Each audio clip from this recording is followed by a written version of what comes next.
सर्वांना नमस्कार। मास्टर विशाल सर या यूट्यूब चॅनलवरती आपलं सर्वांचं पुन्हा एकदा सहर्ष स्वागत। खूप महत्त्वाचा विषय तो म्हणजे सर मुंबई पोलीस भरती कॉन्स्टेबल आणि त्याचबरोबर Raigad police constable SP Raigad आणि CP मुंबई यांचं ग्राउंड कधी चालवणार, मैदानी कधी चालवणार।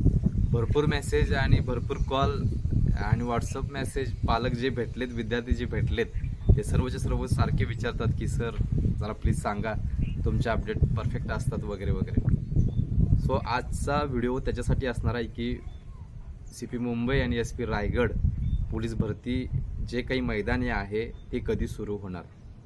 सो चॅनलवर जर नवीन असाल तर सर्व विद्यार्थ्यांना सूचना आहे तुम्ही आत्ताच चॅनल सबस्क्राईब करून घ्या, जेणेकरून जे काही महत्त्वाची इन्फॉर्मेशन असतील ते तुमच्यापर्यंत लगेचच पोहोचतील।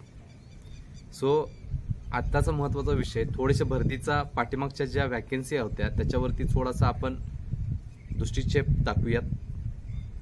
जर बघायला गेलं तर एकंदरीत 17,000 प्लस जागा पूर्ण महाराष्ट्रामध्ये असलेल्या दिसून आलेल्या आहेत। त्याचबरोबर पूर्ण महाराष्ट्रामध्ये जरी 50% जागा एकीकडे असतील तर 50% जागा ह्या मुंबई पोलीसला असतात। मग त्याच्यामध्ये बाकी सगळे येतात, मग शिपाई, चालक, बॅट्समन, जेल पोलीस वगैरे वगैरे सगळं पकडून 50% जागा ह्या मुंबईला असलेल्या जरा कमी दिसून येतात।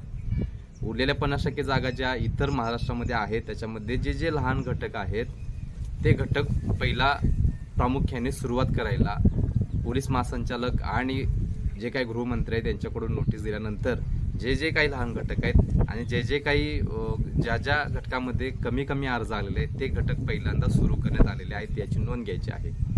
म्हणून 19 जून 2024 पासून ही पोलीस भरती सुरळीत चालू झालेली आहे। सुरळीत म्हणण्यापेक्षा ह्याच्यामध्ये 1760 विघ्न आलेलेच आहेत, तरी पण प्रशासनाच्या किंवा शासन सरकार यांच्या दुप्पटीकरणामुळं, हुकुमशाहीमुळं ही पोलीस भरती सुरू झालेली आहे याची नोंद घ्यायची आहे। आज पोलीस भरतीचा दुसरा दिवस आहे। एकंदरीत पावसाचं हवामान सगळीकडेच आहे। मीरा भाईंदरला फुल टोटली पाऊस आहे, मुंबईच्या काही भागामध्ये फुल पाऊस आहे याची नोंद घ्यायची आहे। त्याबरोबर वर्ध्याला सुद्धा काल जोरात पाऊस लागलेला आहे। सोलापूरचं तर वातावरण वेगळ्याच पद्धतीनं आहे, नाशिकला पण पाऊस आहे। अशा पद्धतीने सगळीकडेच पाऊस आहे। किंबहुना 20-30% भागामध्ये पाऊस नाही आहे, तिथं पोलीस भरती थोडीशी परफेक्ट झालेली असली तरी सुद्धा काल जिथं जिथं मार्कलिस्ट आली सगळ्या घटकांची तिथं जर तुम्ही बघितला तर संपूर्ण जेवढे काही घटक होते, मग SRPF असू दे किंवा इकडं कॉन्स्टेबल असू दे किंवा शिपाई असू दे, एका सुद्धा मुलग्याला आउट ऑफ मार्क मिळालेलं नाहीत। त्याचं रिझन आपल्याकडे आहे, त्याचं रिझन पुढच्या व्हिडिओमध्ये मी तुम्हाला देणार आहे ते का आणि कशामुळं। जर तुम्हाला चांगले मार्क पाडायचे असतील तर काय करायला पाहिजे हा व्हिडिओ पुढचा असेल याची नोंद घ्यायची आहे। आत्ता विषय महत्त्वाचा आहे की CP मुंबई आणि SP रायगडचे पोलीस भरती का होत नाही आहे असं विद्यार्थ्यांना झालेलं आहे, किंवा त्याच्यावरती हॉल तिकीट का आलेलं नाही आहेत, एकंदरीत जागा किती आहे। जसं मगाशी मी सांगितलं की 50% जागा ह्या मुंबईलाच आहे आणि त्यातल्या त्यात रायगडला सुद्धा चांगल्या जागा असल्यामुळं महाराष्ट्रातल्या थोड्याफार किंवा जास्त प्रमाणात अर्ज संख्या तिथं रायगडला सुद्धा आलेली आहे। आता महत्त्वाचं रिझन पहिला एक गोष्ट सांगतोय ज्याच्यावरती खूप सारे निवेदन आणि खूप सारे उपोषण झालं की पावसाळ्यात भरती नको अशी म्हणणारे विद्यार्थी, आणि मुंबईची जी बैठक झाली, पहिली बैठक झालेली होती ती बैठक गुपित बैठक होती, ती सुद्धा मी तुम्हाला सांगितलेलं होते की एक बैठक झालेली आहे। बैठकीमध्ये 3 विषयाला हात घातलेले होते। त्यातला पहिला विषय म्हणजे हवामान, दुसरा विषय म्हणजे राजकारण आणि तिसरा विषय म्हणजे कोर्ट केस। पण त्यातल्या त्यात पहिला जो प्रमुख मुद्दा होता जो सिनियर पर्सननी घेतलेला होता तो होता हवामान। तर हवामानवरती आपण येणार आहोत। सिंधुदुर्ग असू दे, रत्नागिरी असू दे, रायगड असू दे, मुंबई असू दे, हा कोकण पट्टा आहे, सगळ्यांना माहीतच आहे। सो ह्या भागामध्ये पाऊस जर चालू झाला तर ऐकत नाही। त्याच पद्धतीने रायगडची संख्या जास्त आहे आणि मुंबईची संख्या सुद्धा अर्जांची जास्त आहे, एवढं लक्षात ठेवायचं। एकंदरीत जवळजवळ माझ्या मते डबल अर्ज कॅन्सल झाल्यानंतर फक्त मुंबई कॉन्स्टेबलला 3-4 लाख अर्ज, त्याच्यापेक्षा 5 लाख अर्ज म्हटला तरी चालेल एवढा अर्ज तिथं आलेला त्याची नोंद घ्यायची आहे। ती ऑफिशियल आकडा अजून सुद्धा बाहेर पडलेला नाही आहे। सो एकदम महत्त्वाचा विषय म्हणजे त्याच पद्धतीनं रायगडला सुद्धा जवळजवळ 1 लाखच्या दरम्यान सुद्धा अर्ज आलेले असतील असं मला वाटतं। आता पहिला गोष्ट महत्त्वाची जसं सांगितलं की कोकण किनारपट्टी त्याच्यामुळे पाऊस जोरात असतो। जर पहिल्या दिवशी रत्नागिरीचा विषय तुम्ही बघितला असाल तर ग्राउंड काही वेळ चालला आणि नंतर स्टॉप झालं, एवढं लक्षात ठेवायचं। त्याचं रिझन सांगितलं की पाऊस जोरात होता। लाईव्ह तुम्हाला दाखवलेलं होतं काही घटना, मी काल तिथल्या व्हिडिओ तुमच्यापर्यंत पोहोचू केलेला होता, तुम्ही सर्वांनीच बघितलेला होता। त्यामुळे रत्नागिरीचं ग्राउंड थांबलेलं होतं। रायगडला पण मोठ्या प्रमाणात पाऊस पडतो याची नोंद घ्यायची आहे, सिंधुदुर्गला पण पाऊस पडतो, रत्नागिरीच थांबल्यामुळे मुंबईचा तर काही विषयच नाही। म्हणून याच्यावरती सरकारनं डोकं चालवलं की सीपी मुंबईचं ग्राउंड चालू करत असताना विचारपूर्वक करायचं आहे। कमीत कमी हे पावसाळ्यानंतर जरी झालं तरी चालेल, पण पहिला ह्याच्यामध्ये जे काही लोहमार्ग वगैरे असले काही ग्राउंड आहेत ते पहिला घ्या, जिथं अर्जांची संख्या कमी असेल। जिथे अर्जांची संख्या कमी आहे तो घटक पहिला संपून घ्या असं सांगितलेलं आहे। आणि जर आपल्याला पावसाने साथ दिली म्हणजे सरकारला, तर मग कुठंतरी उरलेले जे काही बॅट्समन किंवा बाकी लोहमार्ग तर चालूच आहे, त्याच्यानंतर कदाचित पहिला ड्रायव्हर होईल। आता लोहमार्ग नंतर ड्रायव्हर 100% होण्याचे चान्सेस आहेत आणि शेवटी मग पोलीस कॉन्स्टेबल होण्याची शक्यता, एवढं लक्षात ठेवायचं। त्याचबरोबर रायगडचा कोणताही विषय नाही आहे। आता रायगडला सुद्धा पूर्ण जी काही बैठक झालेली होती त्या बैठकीमध्ये तेच विषय होता पहिला, हवामान, की रायगडला सुद्धा खूप मोठ्या प्रमाणात पाऊस पडतो, लक्षात ठेवायचं। रायगड डेंजर परिस्थिती आहे, कारण की पूर्ण महाराष्ट्रातून रायगडच्या ह्या कोणापासून ते पूर्ण त्या कोणापर्यंत जरी विद्यार्थी यायचं म्हटलं तर त्याला 2-2 रेल्वे बदलून यावे लागतात, लक्षात ठेवा। डायरेक्ट ट्रेन वगैरे नाही आहे, त्या मुलांचं येणं जाणं वगैरे सगळ्या गोष्टी याच्यामध्ये इंटरफेअर करत असतात, एवढं लक्षात ठेवायचं। त्यामुळं एक हवामान जी गोष्ट खूप महत्त्वाची आहे, ज्याच्यावरती पोलीस भरती करणाऱ्या अधिकाऱ्यांची जी बैठक झाली होती दोन्ही जिल्ह्यांमध्ये, त्यात पहिली गोष्ट महत्त्वाची आहे म्हणजे हवामान, एवढं लक्षात ठेवायचं। त्यामुळं भरती सुरू करत असताना अधिकाऱ्यांना कुठेतरी भीती आहे की बाबा ही पोलीस भरती सुरळीत होईल का, कारण की अर्जांची संख्या डोक्याच्या बाहेरची आहे, एकंदरीत डोक्याच्या बाहेरची आहे। त्यामुळं ह्याच्यासाठी महत्त्वाची म्हणजे लागते ती म्हणजे पोलीस भरतीसाठी करण्यासाठी मनुष्यबळ। त्यांच्याकडे एवढं मनुष्यबळ जर सगळं लावलं, इकडं साधं छोट्या जिल्ह्यांमध्ये 500-500 कॉन्स्टेबल लावलेत, लहान जिल्ह्यामध्ये वगैरे तिथं 500-500 कॉन्स्टेबल लागले, तर मुंबईला काय लागतं तुम्ही विचार करा। मग सगळाच जर तिकडे दिला तर पुढं मग बाकीच्या अदर ठिकाणी कोण लावणार किंवा कुणाला उभा करणार, हा पण एक गोष्ट महत्त्वाची आहे। त्यामुळे मनुष्यबळाची कमतरता पण आहे। अशा पद्धतीनं पावसाचा सुद्धा विषय आहे। मीरा भाईंदर, ठाणे किंवा बाकीचे तुम्ही जर लोहमार्गाचं जर तुम्ही बघितला काल, तर मोठ्या प्रमाणात पाऊस झालेला आहे आणि ग्राउंड स्टॉप झालेलं होतं, एवढं लक्षात ठेवायचं।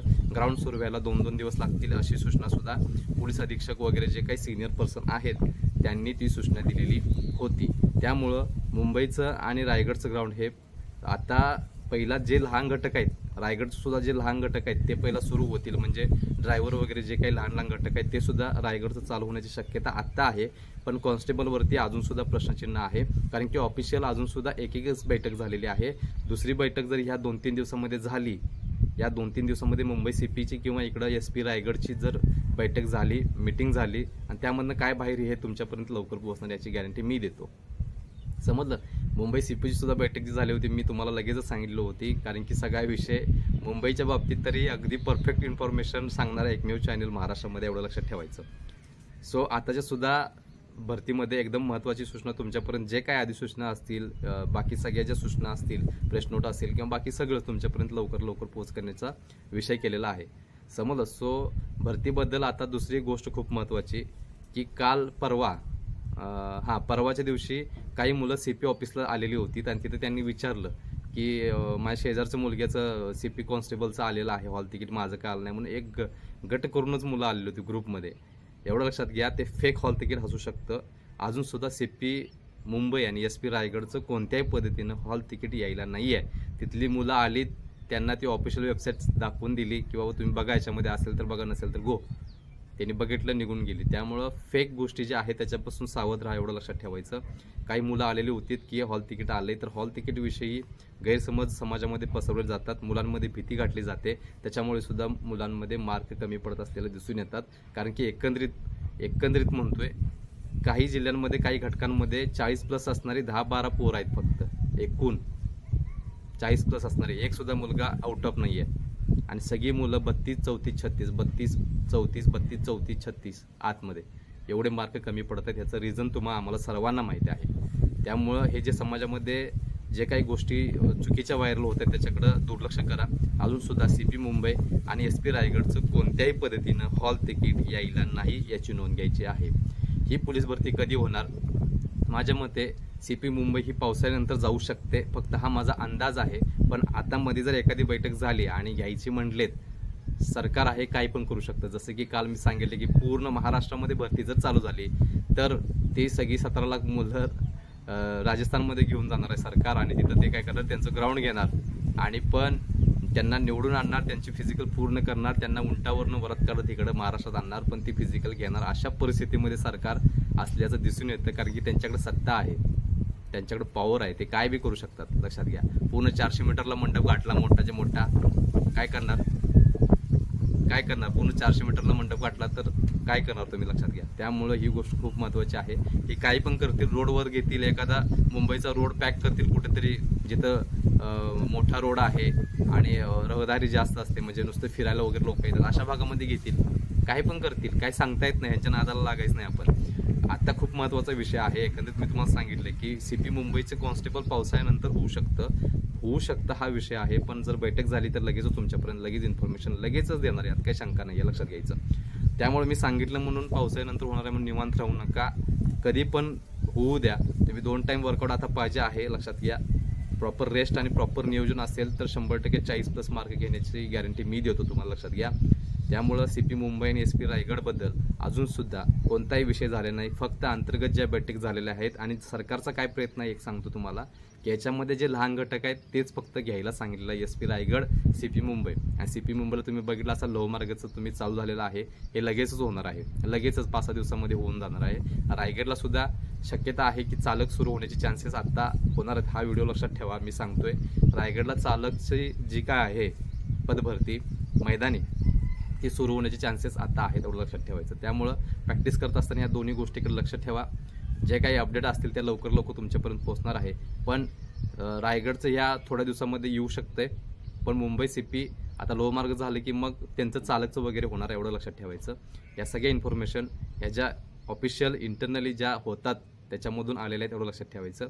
त्यामुळं आपला चॅनल खूप महत्त्वाचा आहे, कुणीही आळसपणा करू नका.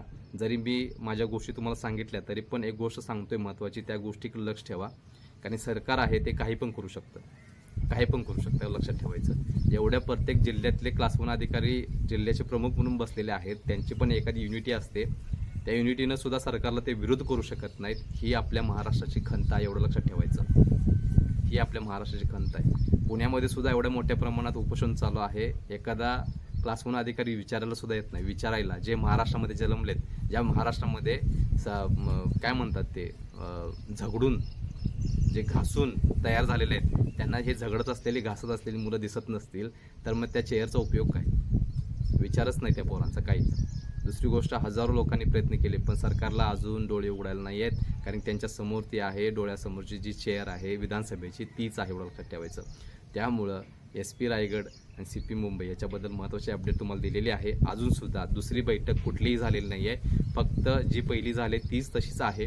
विचारसुद्धा करत नाही आहेत भरती घ्यायचा, आणि घ्यायची म्हणली तर जी पहिल्या बैठकीमध्ये जे सांगितलेलं होतं की हवामानाचा विचार करून फक्त जे लहान घटक आहेत तेच फक्त घ्यायचं आहे, बाकी कुठलंही घ्यायचं नाही म्हणून सांगितलेलं आहे. पण ज्यांनी फॉर्म भरला त्या विद्यार्थ्यांना मी आपल्या चॅनलच्या माध्यमातून विनंती करतोय की तुम्ही आळसपणा न करता, आत्ताचं क्लायमेट चांगलं आहे, थोडा पाऊस आहे, थोडा उघडीप आहे, अशा पद्धतीनं क्लायमेट आहे, तर तुम्ही प्रॅक्टिस करा. जास्तीत जास्त करून रोड रन करण्याचा प्रॅक्टिस करा, रोड रन करण्याचा प्रयत्न करायचा आहे. ओके, कंटिन्यू रोड रन नको आहे, मध्ये मध्ये ऑफ रोड सुद्धा पाहिजे आहे, लक्षात घ्या. शूज असेल तर शूजमधला इन्सोल पहिला बदला. पोरांना घाण सवय आहेत किंवा प्रॉपर कोच जे असतात ते सांगत नसतात की काय करायचं टेक्निकली. 100 रुपयाला इन्सोल मिळतोय बाजारामध्ये, लक्षात घ्या. 100 रुपयाला इन्सोल मिळतोय, जो आपल्याला 3 महिने ते 4 महिने जाऊ शकतो. काही मुलं पहिला शूज घेतल्यापासून ते बदलतच नाहीत किंवा कोचला त्याच्याबद्दल इन्फॉर्मेशन नसते, किंवा अकॅडमीवाले सुद्धा पोरांना काय करतात, नुसता पळपळ पळवतात, मारतात. अशानं पोरं घडत नसतात, लक्षात घ्या. तुम्ही टेक्निकली त्यांना काही गोष्टी सांगितल्या तर जे काही 15 सेकंद 20 सेकंद 30 सेकंद कमी पडत असतात विद्यार्थ्याला, ते इथं जबाबदार असतात. त्याला कारण हे असतं, हे प्रॉपर कोच जे असतो त्यालाच माहीत असतो. म्हणून म्हणतो तुम्हाला की इन्सोल चेंज करत राहत दर 3 महिन्यानं. 100 रुपयाला बाजारामध्ये मिळते, फक्त 100 रुपयाला इन्सोल मिळते. त्याच्यामुळे तुम्हाला कसलाही रोड असू दे आणि कसलाही प्रॉब्लेम असू दे येणार नाही, याची गॅरंटी मी देतो. आता याच्या पुढचा जो व्हिडिओ आहे तो म्हणजे जे काही मार्क कमी पडत आहेत 32, 34, 36, त्याला रिझन काय, त्याला कारण काय, ही सांगणार आहे. जो विद्यार्थी बघेल त्याला ह्याच्यानंतरच्या ग्राउंडला मदत होणार, एवढं लक्षात ठेवायचं. त्यामुळे आत्ताच चॅनलला सबस्क्राईब करायला विसरू नका. जी काही इन्फॉर्मेशन आतली तुमच्यापर्यंत पोच केलेली आहे ती सुद्धा विषय आहे. व एकंदरीत 2 दिवसामध्ये सुद्धा एखादी बैठक होणार आहे CP मुंबईबद्दल. ती जर प्रोसेसमध्ये झाली तर लगेचच इन्फॉर्मेशन तुमच्यापर्यंत पोहोचवणार, समजलं. सो चॅनलला आता सबस्क्राईब करायला विसरू नका. हा व्हिडिओ आवडला असेल तर 100% लाईक करायला विसरू नका, त्याच्याबरोबर हा शेअर करायला विसरू नका. आणि टेलिग्राम चॅनलची लिंक आहे, इथं सर्व इन्फॉर्मेशन आपली फ्रीमध्ये दिलेली आहे. ती लिंक पटकन ह्या व्हिडिओच्या खाली मोर नावाचं अक्षर आहे इंग्रजीमध्ये, त्याच्यावर क्लिक करा. खाली दिसते तुम्हाला टेलिग्रामसाठी इथे क्लिक करा म्हणून दिलेलं आहे. त्या टेलिग्राम लिंकवरती क्लिक करून आज जॉईन नावाचं बटन येतं आहे, ते तुम्ही जॉईन करायचं आहे, जेणेकरून तुम्हाला सगळी इन्फॉर्मेशन लवकरात लवकर पोच होईल. ओके. सो आत्तापर्यंत काल संध्याकाळपर्यंत जी अपडेट आहे मुंबई CP आणि SP रायगडची, ती तुमच्यापर्यंत प्रामाणिकपणे पोच केलेली आहे, याची नोंद घ्यायची आहे. सो खूप महत्त्वाचा विषय तुमच्यापर्यंत दिलेला आहे आणि मी सर्व विद्यार्थ्यांना शुभेच्छा देतोय आणि मी इथंच थांबतोय. धन्यवाद.